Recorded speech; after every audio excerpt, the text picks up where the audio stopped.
خانم‌هایی که طلاهای خودشون رو تو این وضع مشکلات و گرفتاری جمع کردن، کیلو کیلو طلا دادن برای شیعیان مظلوم لبنان.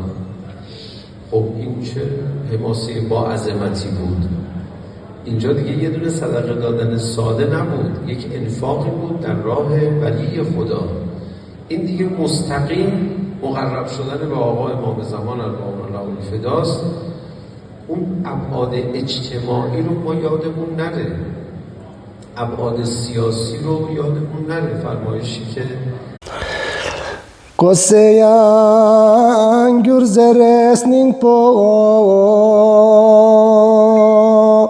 hat sigan yad le ali kazem